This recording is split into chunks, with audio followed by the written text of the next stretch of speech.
necessary financing necessary for the project itself, that, you know, in theory, they can come back to the council and ask for support. For instance, it was bond financing or something of that nature. And in that situation, you have council support.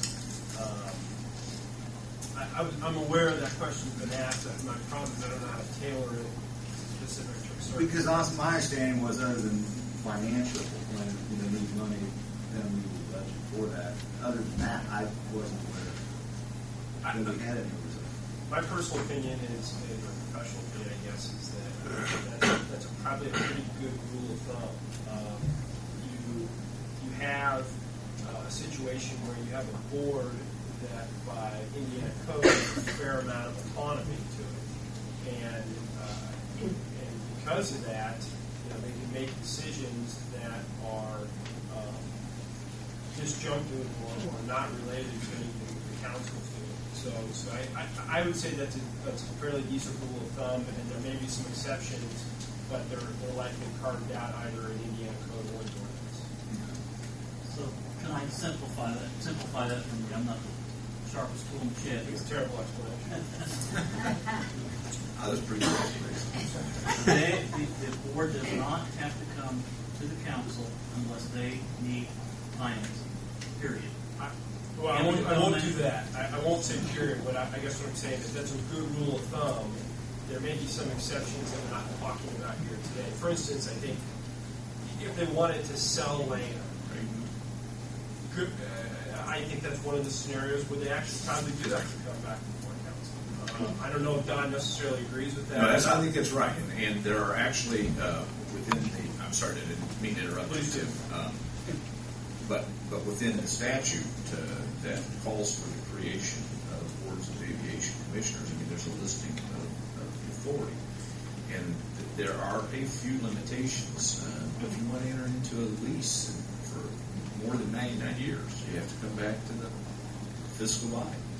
If you're going to sell land, you have to come back to the fiscal body. There's a few things like that, but essentially it's financial. And let me just point out, too, that the Indiana Code that creates BOACs creates them as an executive department, not legislative. So, I mean, only God knows what the rationale was behind doing all of that. But that's the way it's set up in the Indiana Code. Okay, well, thanks, because that was essentially my understanding of what we are currently. Just a quick question, I guess, about the process. When the environmental study comes back, before we apply for the grant, I just want to make sure I have my timing right. Before we apply for the grant, they would have to acquire the land on the median. Does that have to happen before the grant is applied for? Yes and no. How's that for a straight I answer? always love that, don't you? But let's be And it's not even a lawyer. Yeah. I'm probably too technical, I guess, because I'm an engineer. I don't want to get too much involved in the process, because I have had an occasion in the past where I have been able to apply for the grant for the land acquisition prior to the acquisition of that land.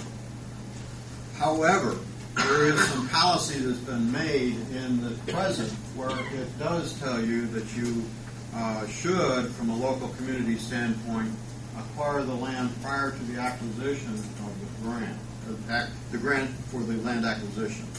Because technically, FAA grants are reimbursement grants. We have been able to set up the reimbursement grant so there's a minimum or a maximum of 30-day turnaround of the grant money back into the coffers, so that you kind of pass through the account the invoice requesting the funds to be distributed out of that account at the same time the grant money is coming into it. And it's almost a timing mechanism that we have been successful in working with the FAA on. There are things, guidelines that you all have to follow, which are accounting principles that you have to follow with your state what do you call it, finance and government, is that correct? State Board of Accounts. State Board of Accounts. State Board of Accounts. And so those are their principles that they have that you need to follow in order to be able to get that timing sequence down. Or they will slap your hand if you hold the money too long. But you wouldn't anticipate applying for any grants until the environmental assessment. We will not. Correct. I It's think not even that- an that's the anticipation. I question. was wondering if the land needed to be No, acquired before. after the environmental study was done.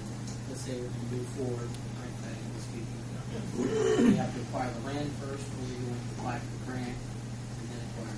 Now, that's the timing mechanism that we're going to still work out with the FAA, knowing full well you don't have, like all communities these days, a lot of funds available to be able to extend out there for 30, 40-day period.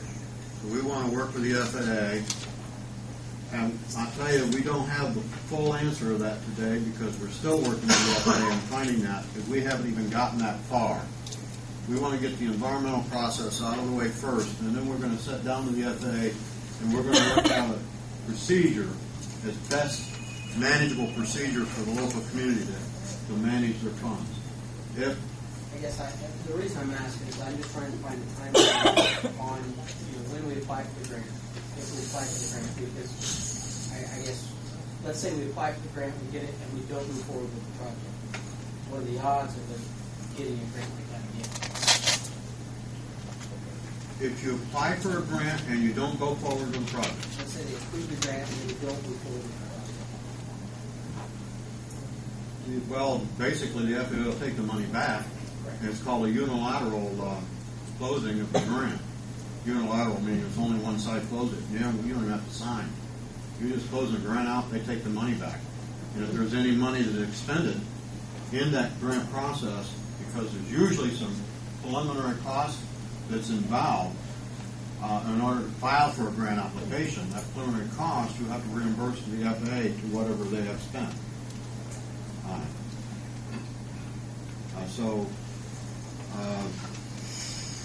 Because a lot of times we are actually filing a grant application at the same time we're asking for our first payment of the grant. A lot of times that happens.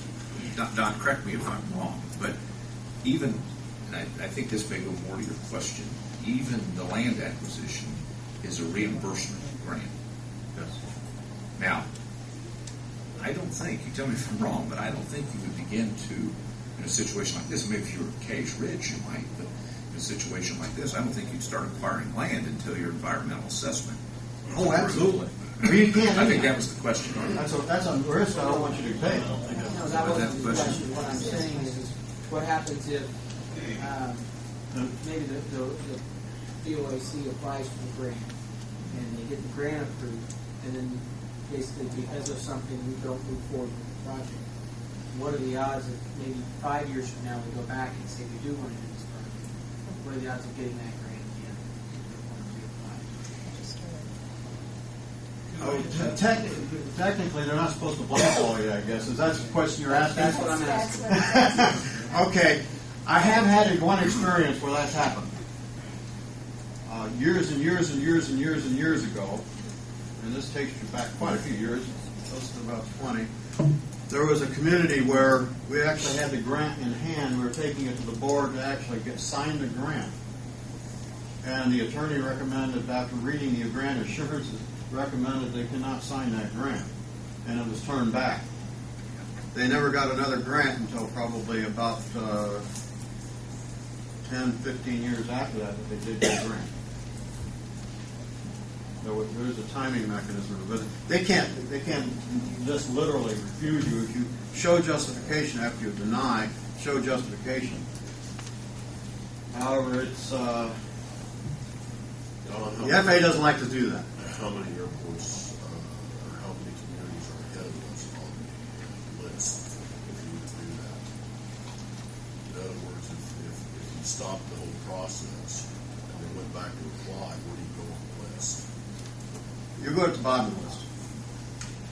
And the bottom's ways down. Quite a ways down. Another question I have is that I saw